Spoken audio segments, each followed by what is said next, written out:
আপনি সরকার থাকতে চাঁদাবাজি হয়েছে, এখন কেন চাঁদাবাজি চলে? ৭৩ কোটি টাকা কোনো টাকাই না, এরকম সদরঘাট গলি থেকে বেশি টাকা ওঠে। এখানে 280, গাবতলী 450। রাজনৈতিক ছত্রছায়ায় সড়কে চাঁদাবাজি নিয়ন্ত্রণে পরিবহন সংগঠনের নেতারা টাকা তোলে বেতনভুক্ত কর্মচারীরাই। পুলিশের কন্ট্রোল রুমে জানান কিংবা বিআরটি এর কন্ট্রোল রুমে আছে, যে কোনো জায়গায় জানান এবং ওখানে যদি ব্যবস্থা না হয় তাহলে আমাদের বলবেন, আমরা তাদের বিরুদ্ধে ব্যবস্থা নেব।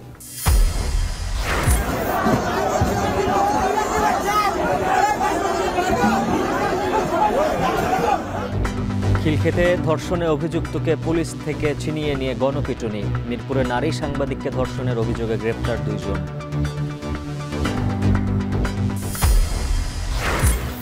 চট্টগ্রাম বন্দরে পণ্য ফেলে রেখেও মাসুল দিতে নারাজ ব্যবসায়ীরা। জরিমানা না থাকলে সুযোগ নেবে অসাধুরা, শঙ্কা চেয়ারম্যানের।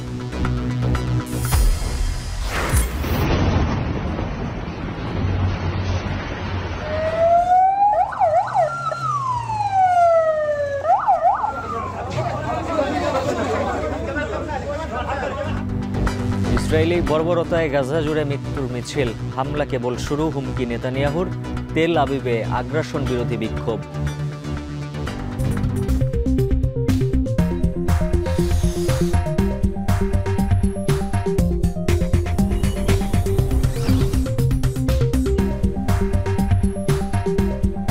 স্বাগত, এখন ঢাকা। পুরো আয়োজনের সঙ্গে আছে আমি উজ্জ্বল হাফিজ। সুসজ্জিত অফিস কিংবা বাসায় বসেই পরিবহন খাতের চাঁদাবাজি নিয়ন্ত্রণ করছে সিন্ডিকেট, আর রাস্তায় চাঁদার টাকা তুলছে বেতনভুক্ত কর্মচারীরা। রাজনৈতিক ছত্রছায়ায় চাঁদাবাজিকে রীতিমতো ব্যবসা প্রতিষ্ঠানে পরিণত করেছেন পরিবহন মালিক শ্রমিক সংগঠনের নেতারা। তবে লাভের টাকা যায় সবার পকেটে, তাই হয়তো দেখে শুনেও অভিযোগের অপেক্ষায় কর্তৃপক্ষ। সালেহ ইবনে জসিমের ক্যামেরায় আরও জানাচ্ছেন আরিফ হোসেন। চাঁদার টাকার জন্য এই লোকটির অপেক্ষা। এটা হলো আমাদের রোডের ভাইয়া জিপি। জিপি বলতে কি এটা তো চাঁদা? হ্যাঁ, এটাই জিপি, এটাই চাঁদা। দায়িত্ব সাভার পরিবহনের প্রতিটি গাড়ি সদরঘাট প্রদক্ষিণ করলেই নিতে হবে 280 টাকা। ভুল হলে বেতনের টাকায় গুনতে হবে জরিমানা। কে দিয়েছে তাকে? পরিবহন থেকে চাঁদা তোলার দায়িত্ব। টাকা যায় কোথায়? এটা সড়কে, ঢাকা সড়কে। মানে এটা কি গাড়ি চালালে চাঁদা দিতে হয়? সড়কে যে একটা খরচ আছে, সে খরচটা আমাদের দিতে হয়। ভাই আমার না তো, আমি তো কাজ করি, আমি তো জব করতেছি। যেমন আপনি একটা জব করতেছেন। কয় টাকা তুললো? এখানে 280, গাবতলী 450। গাবতলী 450। আর এখানে হলো 280। হ্যাঁ, এটা তো টাকাই না। হ্যাঁ, এগুলো তো টাকাই না। ৭৩ কোটি টাকা কোনো টাকাই না, এরকম সদরঘাট গলি থেকে বেশি টাকা ওঠে। টাকা না দিলে ঘোরে না গাড়ির চাকা। মামলা হামলা তো আছেই, জানালেন পরিবহন চালকরাই। 5 আগস্টের পর বিএনপির রাজনীতির সাথে যুক্তরাই নাকি দখল করে নিয়েছেন সদরঘাট বাস টার্মিনাল। পালিয়েছে আওয়ামী লীগের সাথে যুক্তরা। আপনি সরকার থাকতে চাঁদাবাজি হয়েছে, এখন কেন চাঁদাবাজি চলে? সংস্কারের কথা বললে যে সংস্কার দেশে চালাইতেছে, এটা আসলে বাস্তবায়নে উল্টাটা। প্রতিদিন 150টি থেকে 170টি সাভার পরিবহনের গাড়ি থেকে 280 টাকা করে তোলেন এই ব্যক্তি। অঙ্কের হিসেবে 42,000 টাকা আয় দিনে। মাসের হিসেবে 12,60,000 টাকা আয় এখান থেকে। বছরের হিসেবে আয় 1,53,00,000 টাকা। আজমেরি ভিক্টর সহ মোট 6টি গাড়ির রুট পারমিট রয়েছে সদরঘাটে। তাহলে 9,19,00,000 টাকা শুধু আয় হয় সদরঘাটের পরিবহন সেক্টর থেকে। টিআইবির হিসেব, দেশের যাত্রী পরিবহন সেক্টর থেকে প্রতি বছর 1,000 কোটি টাকার বেশি চাঁদা ওঠে। 700 টাকা আমাদের জিপি চাঁদা আছে। চাঁদা নেওয়ার পর কি দেয়? আওয়ামী লীগ সরকারের আমলে রাজধানীর পরিবহন সেক্টরের চাঁদার একটি বড় অংশ যেত বাংলাদেশ সড়ক পরিবহন মালিক সমিতির হাতে। এখনো সড়কের টাকা যায় একই জায়গায়, শুধু পরিবর্তন এসেছে মানুষের। ক্ষমতার পালা বদলে সড়ক পরিবহনের দায়িত্বে বিএনপি ঘরানার রাজনীতিবিদরা। যদি সব টাকা এখানেই পাঠায় দেয়, তাহলে কোম্পানিটা চলে কেমনে? তার অফিস, তার স্টাফ, তার প্রশাসনিক খরচ, তার গাড়ি থানায় গেলে থানা থেকে বাই করা। জুলাই বিপ্লবের পর আমরা ইতে আসছি, আমরা সড়ক পরিবহনের দায়িত্ব নিছি। আমরা এসেই কিন্তু প্রথম পুরা ঢাকা শহরের যত টার্মিনাল ছিল, যত এন্ড ছিল, আমরা সমস্ত জায়গায় আপনার চাঁদাবাজি বন্ধ করে দিয়েছি। সড়ক পরিবহনের সাধারণ সম্পাদকের দায়িত্বে থাকা সাইফুল ইসলাম বলেন, চাঁদার পরিমাণ আগের থেকে কমেছে। চাঁদাবাজরা প্রকৃতপক্ষে কোনো সংগঠন না, কোনো দলের লোক না, কিন্তু সময়ে সুবিধায় তারা এই জিনিসটা ব্যবহার করে, কেউ সংগঠন, কেউ দলীয় পরিচয়। আমরা পরিষ্কারভাবে বলছি, এই চাঁদাবাজের বিরুদ্ধে আমরা আছি। চাঁদাবাজির অভিযোগ পেলে দলমত নির্বিশেষে ব্যবস্থা নেয়ার কথা জানালেন খালেদা জিয়ার উপদেষ্টা ও শ্রমিক নেতা শিমুল বিশ্বাস। পথে কোনো ধরনের চাঁদাবাজি কেউ করতে পারবে না, এটা সংশ্লিষ্ট সকলকে বেসরকারি মালিক শ্রমিক সংগঠনের পক্ষ থেকে কঠোর নির্দেশনা দেওয়া আছে। সকলের যোগসাজশী চাঁদাবাজিটা হচ্ছে। আমি সেই সকলের যোগসাজশের মধ্যেই বলতেছি, আপনি যদি স্পেসিফিক কোনো জিনিস আমাকে নোটিশে নিয়ে আসেন, সব যোগসাজশ ভেঙে দেওয়া হবে। সড়কের চাঁদার একটি অংশ যায় আইনশৃঙ্খলা বাহিনীর কাছে, এমন অভিযোগ থেকে ৫ আগস্টের পরও বের হতে পারেনি পুলিশ। যেখানে আমরা চাঁদাবাজ পাচ্ছি সেখানে তাদেরকে গ্রেফতার করে আইনের আওতায় নিয়ে আসছি। আর যদি কোনো সুনির্দিষ্ট অভিযোগ পাওয়া যায়, সেটা তো আমরা আরও কঠিনভাবে ব্যবস্থা গ্রহণ করব। চাঁদাবাজির অভিযোগ পেলে ব্যবস্থা নেওয়ার কথা জানান যোগাযোগ উপদেষ্টা। এখানে চাঁদাবাজি হচ্ছে, আপনারা জানান, তথ্যটা জানান, পুলিশের কন্ট্রোল রুমে জানান, কিংবা বিআরটি এর কন্ট্রোল রুমে আছে, যে কোনো জায়গায় জানান, এবং ওখানে যদি ব্যবস্থা না হয় তাহলে আমাদেরকে বলবেন, আমরা তাদের বিরুদ্ধে ব্যবস্থা নেব। সম্মিলিত উদ্যোগ না থাকলে পরিবহন সেক্টর থেকে চাঁদাবাজি বন্ধ করা সম্ভব নয় বলে মন্তব্য পরিবহন সংশ্লিষ্টদের। আরিফ হোসেন, এখন, ঢাকা।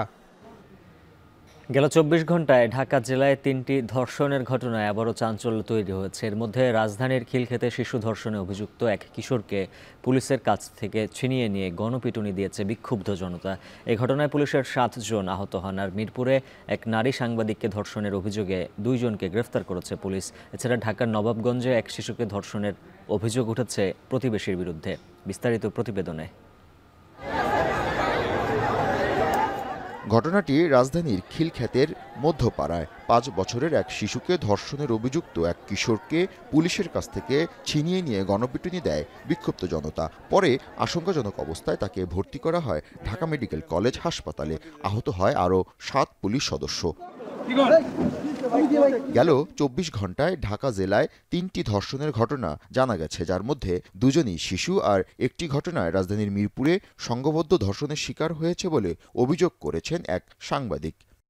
ভুক্তভোগীদের দাবি, একটি সংঘবদ্ধ অপরাধী চক্র নিয়ে সংবাদ সংগ্রহের সময় সোমবার রাত ১১টার দিকে মাটিকাটা এলাকার সিঙ্গার শোরুমের গলিতে যাওয়া মাত্রই তাকে চারদিক থেকে ঘিরে ফেলে এর সদস্যরা। এক পর্যায়ে পল্লবী থানার বালুঘাট এলাকায় একটি নির্মাণাধীন ভবনে তাকে সংঘবদ্ধ ধর্ষণ করা হয়। এ ঘটনায় ২ জনকে আটক করেছে পল্লবী থানা পুলিশ। বর্তমানে ঢাকা মেডিকেলে চিকিৎসাধীন রয়েছেন তিনি।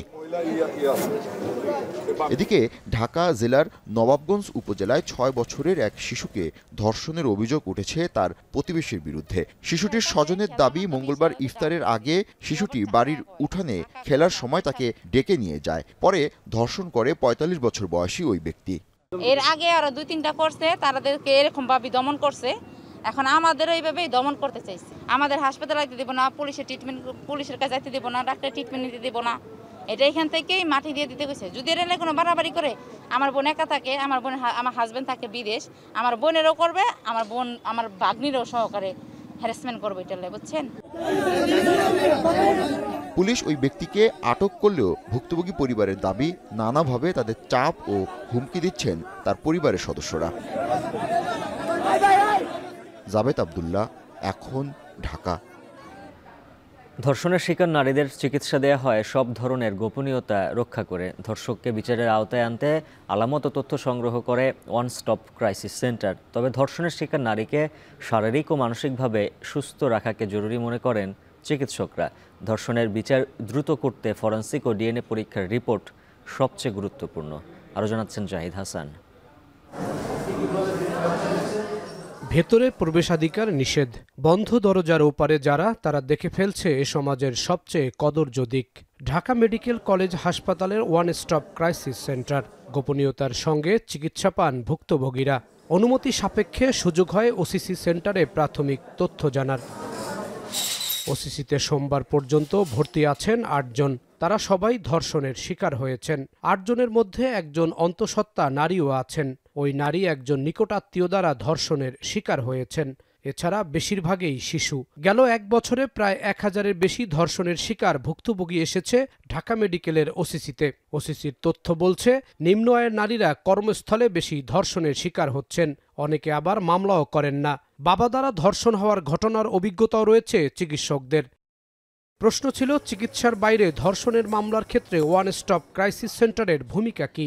কর্তব্যরত চিকিৎসক জানালেন, ধর্ষণের সব রকম আলামত পুলিশ ও আদালতকে দেয়া হয়, ঘটনা লিপিবদ্ধ করা হয়, যার একটি নিজস্ব নম্বরও থাকে। এখানকার চিকিৎসকদের সাক্ষ্য মামলার ক্ষেত্রে জরুরি প্রমাণ। আমরা এটা খুবই কনফিডেন্সিয়াল মেনটেন করে করি।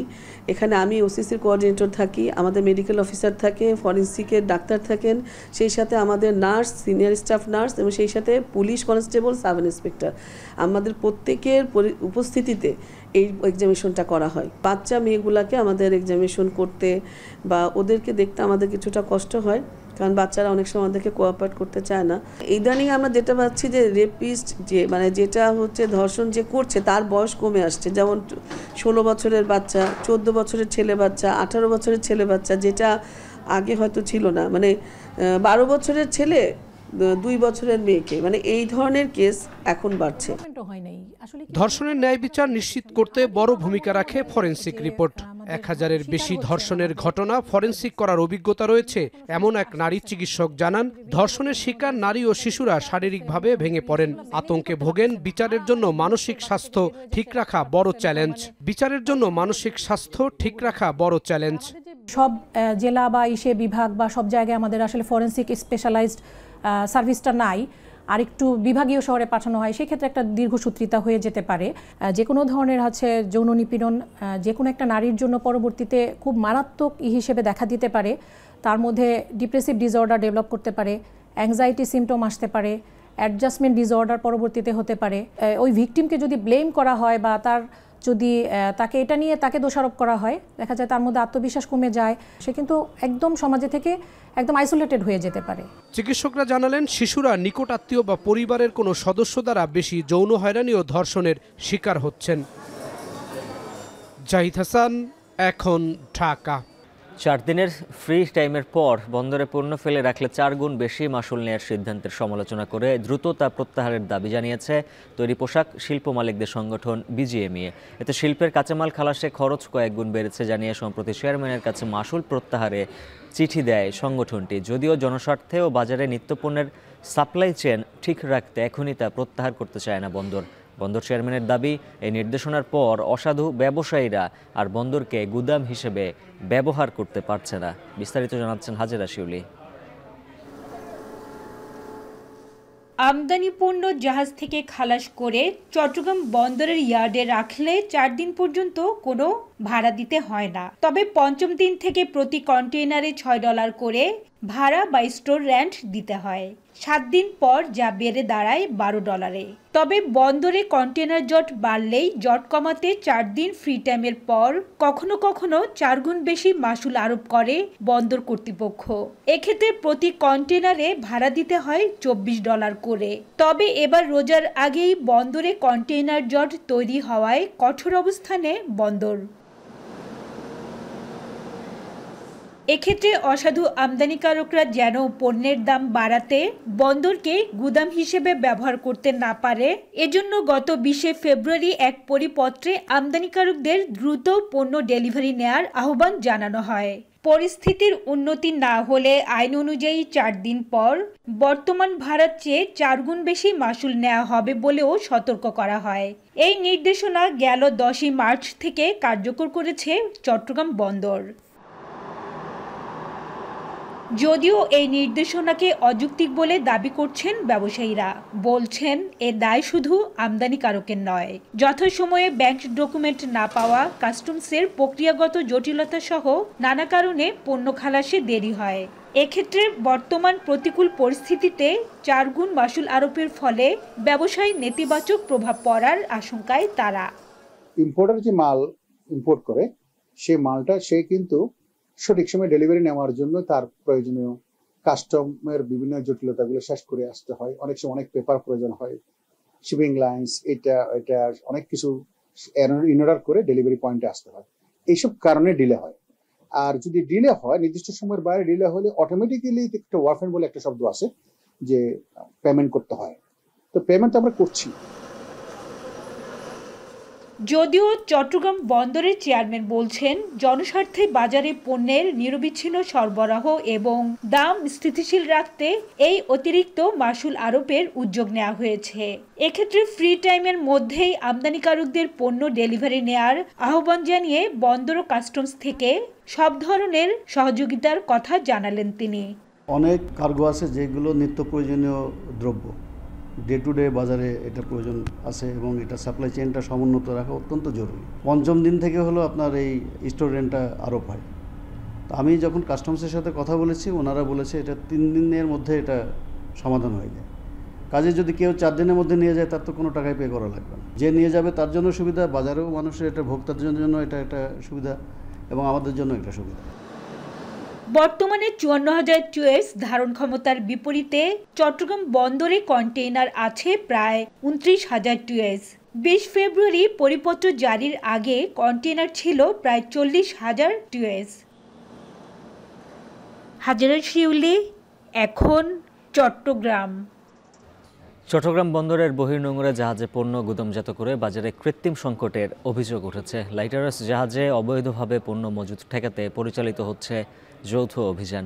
এ নিয়ে বিস্তারিত জানাতে চট্টগ্রাম বন্দরের বহির্নোঙর থেকে যুক্ত আছেন সহকর্মী হোসাইন জিয়াদ। জিয়াদ, জানাবেন অভিযানে কোনো শাস্তিমূলক ব্যবস্থা নেওয়া হচ্ছে কিনা?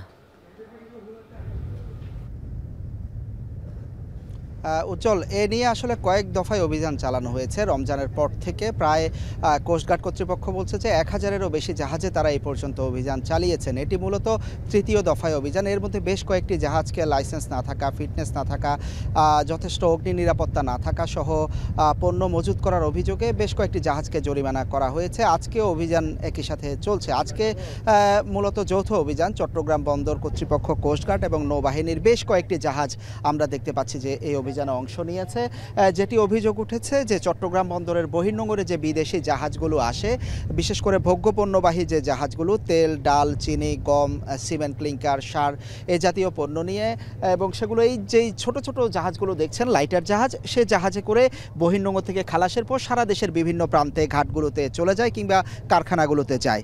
রমজান উপলক্ষে এবার গেলোবারের চাইতে বেশি পণ্য আমদানি হওয়ায় মূলত ব্যবসায়ী, অনেক অসাধু ব্যবসায়ী অভিযোগ উঠেছে যে তারা পণ্যগুলো সাগরে ভাসমান অবস্থায় এসব জাহাজে রেখে দিচ্ছেন এবং খালাস করছেন না, যেহেতু এগুলো বাজারে গেলে সরবরাহ বাড়বে এবং পণ্যের দাম কমে যেতে পারে সেই আশঙ্কা। কিন্তু এখানে যে সমস্যাটি তৈরি হয়েছে, একই সাথে সরবরাহ যে সাপ্লাই চেইন, সেখানে সরবরাহ ঘাটতি তৈরি হচ্ছে। অন্যদিকে এই লাইটার জাহাজগুলো অলসভাবে বসে থাকায় নতুন যে জাহাজগুলো চট্টগ্রাম বন্দরে আসছে পণ্য নিয়ে, সেগুলো আবার লাইটার জাহাজ পাচ্ছে না। প্রায় 1800টি লাইটার জাহাজ এই ধরনের পণ্য নিয়ে সারা দেশে ছুটে যায়।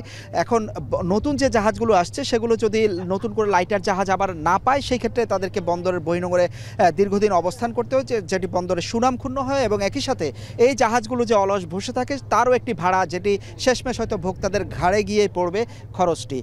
তো এইটির জন্য চট্টগ্রাম বন্দর কর্তৃপক্ষ এরই মধ্যে নির্দেশনা জারি করেছে যে 72 ঘন্টার মধ্যে যাতে বন্দরের সীমা ত্যাগ করে চলে যায় পণ্য বোঝাইয়ের পর। এখন সেই জাহাজগুলো আসলে সে নির্দেশনা মানছে কিনা সেটি তদারকির জন্য এই অভিযান পরিচালিত হচ্ছে। তবে এখনো পর্যন্ত যেই অভিযোগটি উঠেছে যে বন্দরের সীমা তারা ত্যাগ করলেও বিভিন্ন যে ঘাটগুলো রয়েছে, খালাসের যে জায়গাগুলো রয়েছে, সেই জায়গাগুলোতে দেখা যায় যে অনেক সময় তারা আসলে অবস্থান করছেন। এখন লাইটার জাহাজ কর্তৃপক্ষ কিন্তু তাদের যে সংকট তৈরি হয়েছে সেটির জন্য বন্দরের সাথে তারা সভা করেছেন এবং সবাই তারা বলেছেন যে এই ধরনের অভিযান চালানোর জন্য। তো সেই অভিযানটি আসলে চলছে। যদি অবৈধভাবে কেউ মজুত করে এবং দীর্ঘ সময় অপেক্ষা করে, তাহলে তাদেরকে জরিমানা করা হচ্ছে অভিযানে। উজ্জ্বল। 21শে আগস্ট গ্রেনেড হামলা মামলায় তারেক রহমান সহ সব আসামির খালাসের বিরুদ্ধে আপিল করেছে রাষ্ট্রপক্ষ। বুধবার সকালে অ্যাটর্নি জেনারেলের কার্যালয় এ তথ্য নিশ্চিত করেছে। বিচারপতি এ.কে.এম. আসাদুজ্জামান ও বিচারপতি সৈয়দ এনায়েত হোসেনের হাইকোর্ট বেঞ্চ এর আগে 1 ডিসেম্বর তারেক রহমান সহ সব আসামিকে খালাস দিয়েছিলেন। 2018 সালের 10 অক্টোবর ঢাকার একটি আদালত গ্রেনেড হামলার ঘটনায় দায়ের করা 2টি মামলায় বিএনপির সাবেক স্বরাষ্ট্র প্রতিমন্ত্রী লুৎফুজ্জামান বাবর সহ 19 জনকে মৃত্যুদণ্ড দেন। বিএনপির ভারপ্রাপ্ত চেয়ারম্যান তারেক রহমান সহ 19 জনকে যাবজ্জীবন এবং 11 জনকে বিভিন্ন মেয়াদে কারাদণ্ড দেওয়া হয়। পরে হাইকোর্ট সব আসামিকে খালাস দেন। রায় হাইকোর্ট জানান, মামলাগুলোর বিচারিক আদালতের রায় অবৈধ, কারণ তা অবৈধ উপায়ে দেয়া হয়েছে। 2004 সালের 21শে আগস্ট আওয়ামী লীগের সমাবেশে গ্রেনেড হামলায় 24 জন নিহত ও প্রায় 300 জন আহত হন।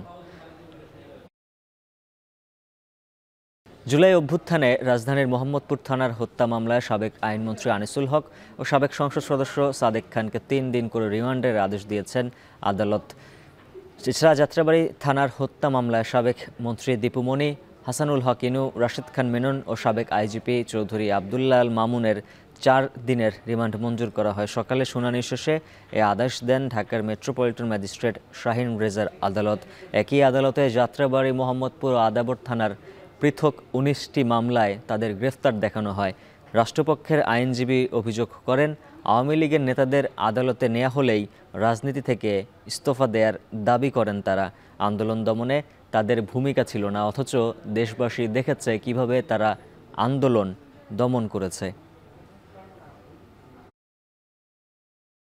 সাদেক খানের বিরুদ্ধে 3 দিনের রিমান্ড মঞ্জুর করা হয় এবং আনিসুল হকের বিরুদ্ধে 3 দিনের রিমান্ড এবং অন্য যারা আছে দীপুমণি এবং ইনু মেনন তাদের বিরুদ্ধে 4 দিনের রিমান্ড মঞ্জুর করে বিজ্ঞ আদালত তাদেরকে তদন্তকারী কর্মকর্তার হেফাজতে প্রদান করেন। তারপর তাদের আইনজীবীরা ছিল, তারাও রিমান্ডের বাতিল জামিনে প্রার্থনা করেন। উভয় পক্ষের বক্তব্য শোনার পর বিজ্ঞ আদালত এই আদেশ প্রদান করেন। কামাল আহমেদ মজুমদার বলছে যে আমি আর আওয়ামী লীগ করবো না, আওয়ামী লীগ করি না, জীবনও কোনদিন আওয়ামী লীগ করবো না। আর সাদেক খান বলছে যে আমি তো এমপি ছিলাম না, আমি আওয়ামী লীগ থেকে রাজনীতি দূরে ছিলাম। এইসব কথা বলে পার পাওয়া যাবে না। ঈদ কেনাকাটার খবর জানাতে রাজধানীর খিলগাঁও এলাকা থেকে যুক্ত আছেন সহকর্মী দেলোয়ার দোলন। দোলন, জানাবেন কেনাকাটা কতটা জমলো আর বিক্রির লক্ষ্যমাত্রা কি এবার পূরণ হবে কিনার দরদাম নিয়ে ক্রেতারা কি বলছেন? উজ্জ্বল, দরদাম নিয়ে শুরু করি। দরদাম নিয়ে ক্রেতাদের মধ্যে মিশ্র প্রতিক্রিয়া আমরা দেখেছি। তবে ঈদ যতই ঘনিয়ে আসছে, বিশেষ করে ব্র্যান্ডেড দোকানগুলোতে ভিড় বাড়ছে আমরা দেখছি। বিশেষ করে আমি এই মুহূর্তে যে একটি আউটলেটে রয়েছে, এখানে আমরা দেখেছি যে নতুন পণ্য পেতে কিংবা নতুনত্বর খোঁজে ক্রেতারা এসে ভিড় করছেন এই সকল আউটলেটগুলোতে। বিশেষ করে নামি দামি ব্র্যান্ডের পোশাকের প্রতি ক্রেতাদের আগ্রহ এবং কেনার প্রবণতা বেশি আমি দেখেছি। অন্যদিকে ব্যবসায়ীরা আমাদেরকে যেমনটা বলছেন, গত বছরের তুলনায় এই বছর ক্রেতাদের সংখ্যা কিছুটা কম। ব্যবসায়ীরা আরও বলছেন যে দেশের চলমান যে রাজনৈতিক অস্থিরতা, তার মধ্যে আইন শৃঙ্খলার অবনতি, অর্থনৈতিক যে অবস্থা, তার মধ্য দিয়ে মূলত ক্রেতাদের উপস্থিতি কিছুটা কম হওয়ার কারণ হিসেবে তারা বলছেন। যারা আসছেন বেশিরভাগই সন্ধ্যা মধ্যে কেনাকাটা শেষ করছেন, কিংবা বেলা যত বাড়ছে ক্রেতাদের উপস্থিতিও বাড়ছে বলে তারা আমাদের জানিয়েছেন। অন্যদিকে ক্রেতারা বলছেন ব্র্যান্ডের পোশাকের চাহিদা সবসময় থাকে, আর এর কষ্ট কম হওয়ায়, অর্থাৎ একই ছাদের নিচে সবকিছু পাওয়ার কারণে তারা এসে ব্র্যান্ডের দোকানগুলোতে ভিড় করছেন এবং সময় বাঁচানোর জন্য মূলত আসছেন। আরেকটু জানাতে চাই যে বাইরের পণ্যগুলোর ভাগ্যের উপর অনেকটা ছেড়ে দিতে হয়, ভালো কি মন্দ সেটি অনেক সময় দেখার সুযোগ থাকে না। আর যে কারণে ব্র্যান্ডের দোকানগুলোতে তারা এসে ভিড় করছেন, প্রয়োজনে আবার পরিবর্তন করার সুযোগ থাকছে। একই ছাদের নিচে সব ধরনের পণ্য যেমনটা রয়েছে, তাও তাদের জন্য এক ধরনের স্বস্তিদায়ক হচ্ছে বলে তারা জানিয়েছেন। এই সকল ব্র্যান্ডের দোকানগুলোতে এসে আমরা আরও দেখেছি, বিশেষ করে অফারের ছড়াছড়ি কোথাও বিশেষ বিকাশ সহ বিভিন্ন মাধ্যমে তারা যখনই তাদের নির্ধারিত পণ্য কিনে পেমেন্ট করছেন, তখনই তাদেরকে বিভিন্ন ছাড় রয়েছে। ফলে সব মিলিয়ে বলা চলে যে ঈদ কেনাকাটা অনেকটাই জমে উঠছে। বেলা যত বাড়বে আরও ক্রেতার সমাগম বাড়বে, এমনটাই প্রত্যাশা করছেন। তো এই ছিল ঈদ কেনাকাটার সবশেষ তথ্য আমার কাছে। বগুড়ায় মোটর শ্রমিক ইউনিয়ন নেতার উপর হামলার ঘটনায় কর্মবিরতিতে পরিবহন শ্রমিকরা। সকাল থেকে ছেড়ে যাচ্ছে না দূরপাল্লার কোনো গণপরিবহন, এতে চরম ভোগান্তিতে পড়েছেন যাত্রীরা। বিস্তারিত জানাতে যুক্ত আছেন সহকর্মী রাজীব সেলিম। রাজীব, জানাবেন কর্মবিরতিতে থাকা শ্রমিকরা কি বলছেন, আর সড়কে যাত্রীদের ভোগান্তির চিত্র কেমন?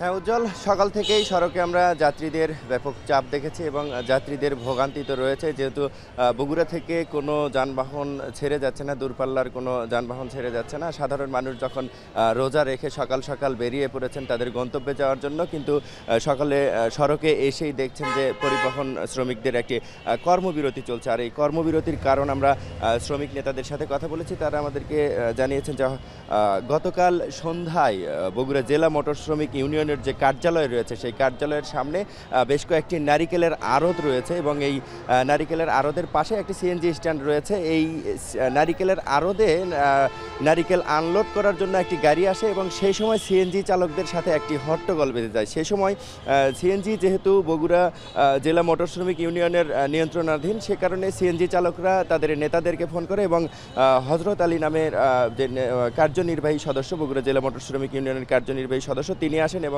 সেখানে আনোয়ার হোসেন রানা ভারপ্রাপ্ত সাধারণ সম্পাদক সেখানে আসেন এবং এসে নারিকেল আড়তদার এবং সিএনজি চালকদের মধ্যে যে হট্টগোল সেটি সমাধানের চেষ্টা করেন। কিন্তু এরকম সময়ে হজরত আলী এবং আনোয়ার হোসেন রানার উপরে একটি অতর্কিত হামলা হয়, যে হামলার ফলে হজরত আলী ব্যাপক মারধরের শিকার হয় এবং আনোয়ার হোসেন রানাকে ধারালো অস্ত্র দিয়ে আঘাত করা হয়।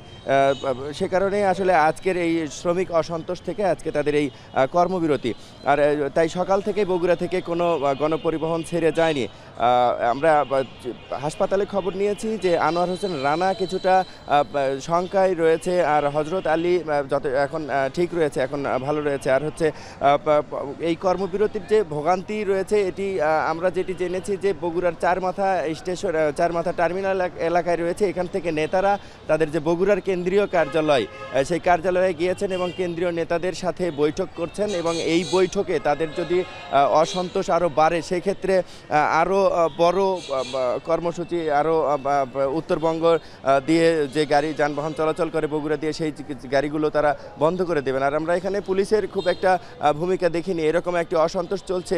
এই সময় কিন্তু নারিকেলের যে আড়তগুলোর সাথে আড়তদারদের সাথে ঝামেলা ছিল সেই নারিকেলের আড়তগুলো এরই মধ্যে পুড়িয়ে দেওয়া হয়েছে, কিন্তু সেখানে পুলিশের সেরকম কোনো উপস্থিতি আমরা দেখিনি, সেখানে সেনাবাহিনী এসে নিয়ন্ত্রণ করেছে। এই ছিল আমার কাছে বগুড়া থেকে পরিবহন শ্রমিকদের ধর্মঘটের সবশেষ খবর। উজ্জ্বল। ছাত্রদলের হামলার প্রতিবাদে সংবাদ সম্মেলন করেছে ঢাকা পলিটেকনিক ইনস্টিটিউটের বৈষম্য বিরোধী ছাত্র আন্দোলনের শিক্ষার্থীরা। সকালে পলিটেকনিক ইনস্টিটিউট প্রাঙ্গণে সংবাদ সম্মেলনে ছাত্রদলের বিরুদ্ধে হলে সিট বাণিজ্যের অভিযোগ তোলেন বৈষম্য বিরোধী শিক্ষার্থীরা। এ সময় তারা বলেন, গেস্টরুম কালচার চালু রেখে ছাত্রলীগের পথেই হাঁটছে ছাত্রদল। ছাত্রদলের হামলার নিন্দা জানিয়ে অভিযুক্তদের 24 ঘন্টার মধ্যে হল থেকে বহিষ্কার এবং গ্রেফতারের দাবি জানিয়েছেন শিক্ষার্থীরা। অন্যথায় কঠোর কর্মসূচি ঘোষণার হুঁশিয়ারি দিয়েছে বৈষম্য বিরোধীরা। 5 আগস্টের পরবর্তী সময়ে ছাত্রলীগ গিয়েছে যে পথে, ছাত্রদল যাচ্ছে একই পথে। প্রত্যেকটা ছাত্রলীগের নেতাকর্মীরা এবং যারা সদস্য ছিল এরা বর্তমানে আমরা দেখতে পাচ্ছি ক্যাম্পাসে ছাত্রদলের ছত্রছায়া আছে। আমাদের বৈষম্য বিরোধী ছাত্র আন্দোলনের সাথে আলোচনা করে 24 ঘন্টার আলটিমেটামের মধ্যে যদি বিচার এবং তাদের হল থেকে বহিষ্কার ও ছাত্রত্ব বাতিল না হয় তাহলে পরবর্তী কার্যক্রম ঘোষণা করে দেওয়া হবে। ঈদ যতই এগিয়ে আসছে চট্টগ্রামের বাজারে বাড়ছে প্রসাধনীর বেচাকেনা। মেহেদি, মেকআপ, পারফিউম সহ নানান সামগ্রী কিনতে ভিড় করছেন ক্রেতারা। বিস্তারিত জানাতে চট্টগ্রাম থেকে যুক্ত আছেন সহকর্মী শোয়েব রহমান। শোয়েব, জানাবেন মার্কেটে ক্রেতা সমাগম কেমন আর দেশীয় প্রসাধনীর বেচাকেনা কতটা জমলো?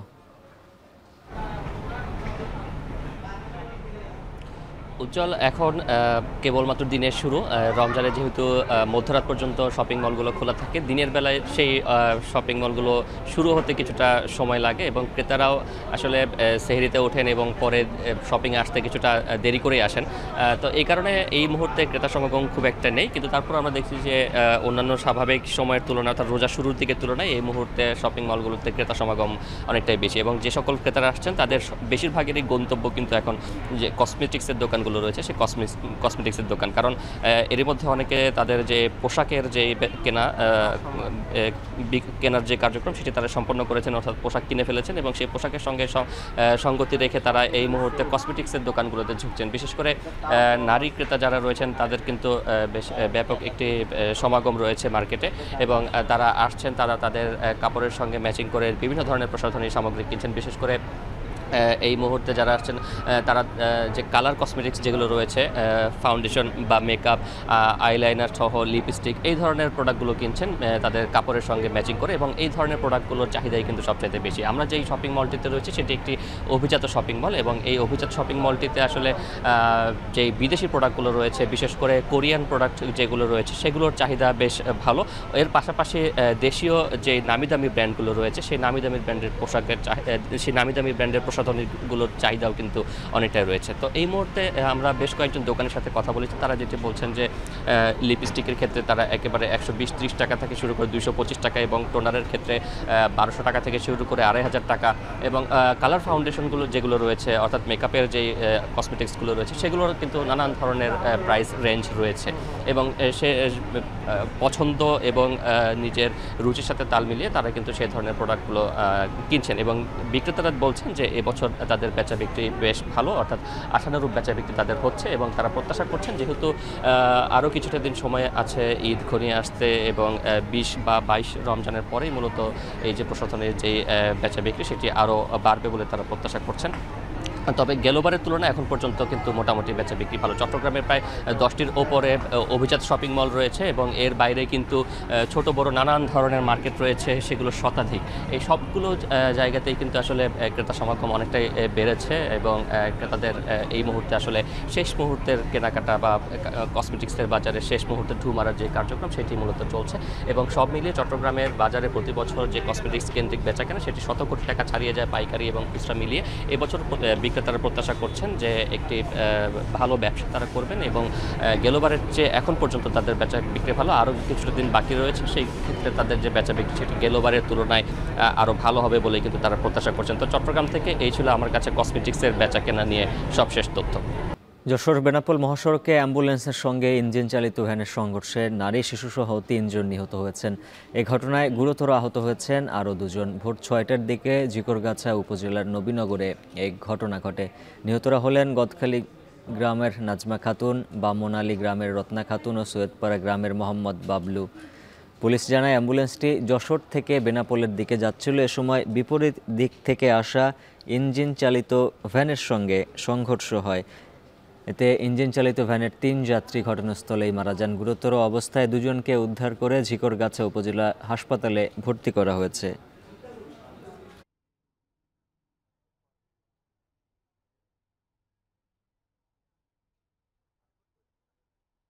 অবরুদ্ধ গাজা উপত্যকায় 15 মাসের সবচেয়ে রক্তক্ষয়ী দিনের পর এই হামলা কেবল শুরু বললেন ইসরায়েলি প্রধানমন্ত্রী। বুধবারও রাফা ও খান ইউনিসে হামলায় নিহত মা ও শিশুসহ কমপক্ষে 14 জন। বিশ্বব্যাপী সমালোচনার ঝড় উঠলেও ফিলিস্তিনিদের এ দুর্দশার জন্য হামাসের উপর দায় চাপিয়েছে ইসরায়েলের ঘনিষ্ঠতম মিত্র যুক্তরাষ্ট্র। গাজায় নতুন করে সংঘাতের বিরোধিতায় নেতানিয়াহুর বিরুদ্ধে ইসরায়েলে চলছে বিক্ষোভ। আরও জানাচ্ছেন Nuzhat Kamal.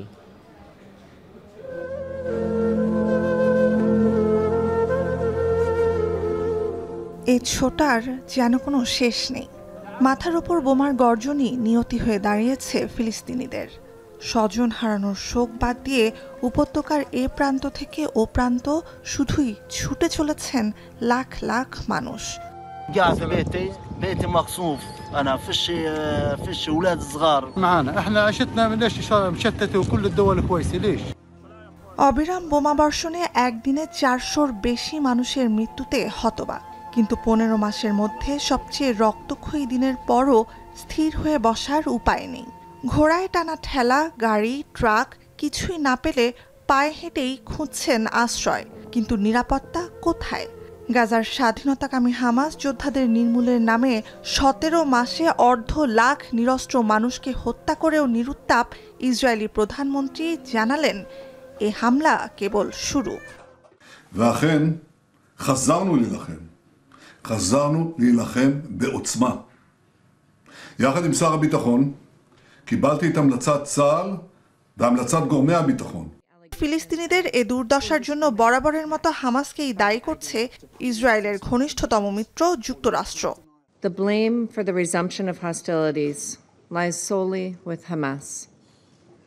This brutal terrorist organization has steadfastly refused every proposal and deadline.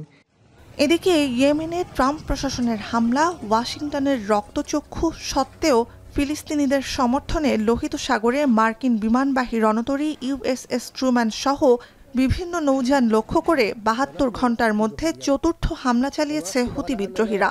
অন্যদিকে অবরুদ্ধ পশ্চিম তীরে ফিলিস্তিনিদের ভূখণ্ডে আন্তর্জাতিক আইন অমান্য করে অবৈধ ইসরায়েলি বসতি নির্মাণের তোড়জোড় আরও বেড়েছে বলে জানিয়েছে জাতিসংঘ। নুজহাত কামাল, এখন বিশ্ব। মহাকাশে ৯ মাস আটকে থাকার পর পৃথিবীতে ফিরলেন ২ মার্কিন নভোচারী সনি উইলিয়ামস ও বাজ উইলমোর।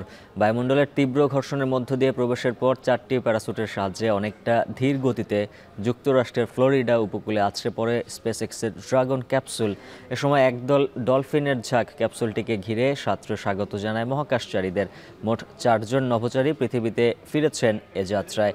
গত বছরের জুনে মাত্র 8 দিনের জন্য মহাকাশ স্টেশনে গিয়েছিলেন বাজ উইলমোর ও সনি উইলিয়ামস। পরীক্ষামূলক যে মহাকাশযানে চড়ে তারা পৌঁছেছিলেন সেটিতে কারিগরি ত্রুটির কারণে 9 মাস আটকে ছিলেন মহাকাশেই। তাদের ফেরাতে চলতি সপ্তাহে 29 ঘন্টার যাত্রা শেষে নতুন ক্রু নিয়ে আন্তর্জাতিক মহাকাশ স্টেশনে পৌঁছায় ড্রাগন ক্যাপসুল।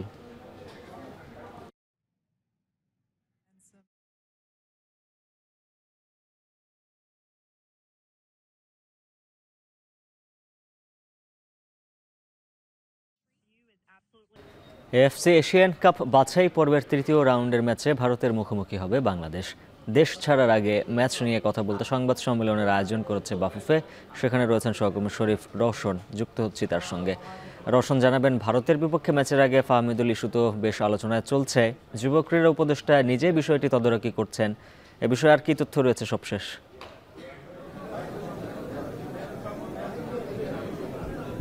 উজ্জ্বল, কালকে কিন্তু বাংলাদেশ জাতীয় দল শিলংয়ের উদ্দেশ্যে রওনা দেবে। সেক্ষেত্রে আর আগে আসলে ম্যাচের প্রস্তুতি নিয়ে সবকিছু বিষয়ে আলোচিত করার জন্যই কিন্তু আজকে প্রেস সংবাদ সম্মেলনের আয়োজন করেছে বাফুফে এবং একটু পরে আসলে আলোচনা অনুষ্ঠান শুরু হবে। এবং সবচেয়ে বড় বিষয় যেটা এখন আলোচনার বিষয় সেটা হচ্ছে বিদেশি ইতালিয়ান যে ফুটবলার আছেন ফাহমিদুল ইসলাম, তাকে নিয়ে কিন্তু আলোচনার আসলে বিষয়টা বরাবরই বলা হচ্ছে যে কোচ থেকে ম্যানেজমেন্ট সবাই আসলে কিন্তু এই বিষয়টা নিয়ে বেশি চিন্তিত আছে, যেহেতু দেশে ফুটবলের সমর্থক গোষ্ঠী আছেন তারা কিন্তু এই মুহূর্তে শাহবাগে আন্দোলন করছে যে ফাহমিদুলকে আসলে দলের সাথে আবার অন্তর্ভুক্ত করার জন্য। সেই ক্ষেত্রে কিন্তু আজকে প্রেস কনফারেন্সে কিন্তু ওইটাই আলোচনার মূল বিষয় হয়ে দাঁড়াবে। এছাড়া হামজা চৌধুরী কিন্তু আজকে আলোচনার তিনি এই প্রেস কনফারেন্সে যুক্ত হবেন, যে আসলে তারও কিন্তু দলের সাথে যে মানিয়ে নেওয়ার বিষয়টা, তিনি কিন্তু এই কালকেই কিন্তু রাতে ঢাকায় এসেছেন, ঢাকায় এসে হোটেলে ছিলেন এবং হোটেলে আজকে এসে আমরা দেখেছি বেশ উচ্ছল একটা মনোভাব সাথে ফুটবলারদের সাথে সকল ফুটবলারদের সাথে আজকে সকালে একটু আগে ফটো সেশনে যোগ দিয়েছেন তিনি।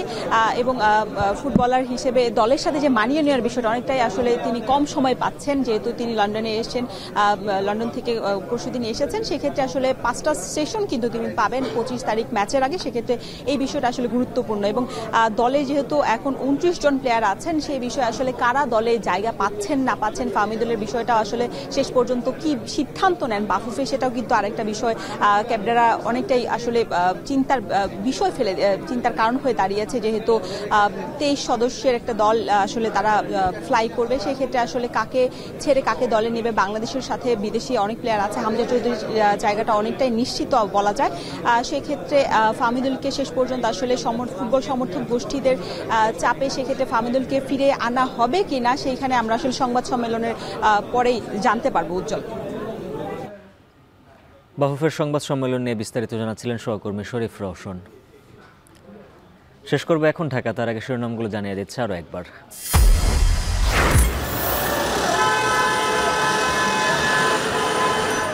সরকার থাকতে চাঁদাবাজি হয়েছে, এখন কেন চাঁদাবাজি চলে? 73 কোটি টাকা কোনো টাকাই না, এরকম সদরঘাটা গলি থেকে বেশি টাকা ওঠে।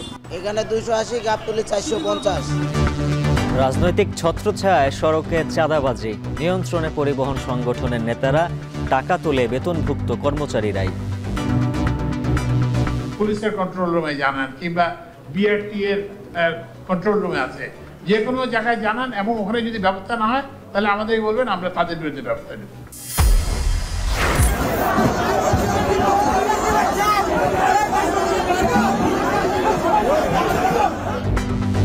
নীলক্ষেতে ধর্ষণে অভিযুক্তকে পুলিশ থেকে ছিনিয়ে নিয়ে গণপিটুনি। মিরপুরে নারী সাংবাদিককে ধর্ষণের অভিযোগে গ্রেপ্তার 2 জন। চট্টগ্রাম বন্দরে পণ্য ফেলে রেখেও মাশুল দিতে নারাজ ব্যবসায়ীরা। জরিমানা না থাকলে সুযোগ নেবে অসাধুরা, শঙ্কা চেয়ারম্যানের।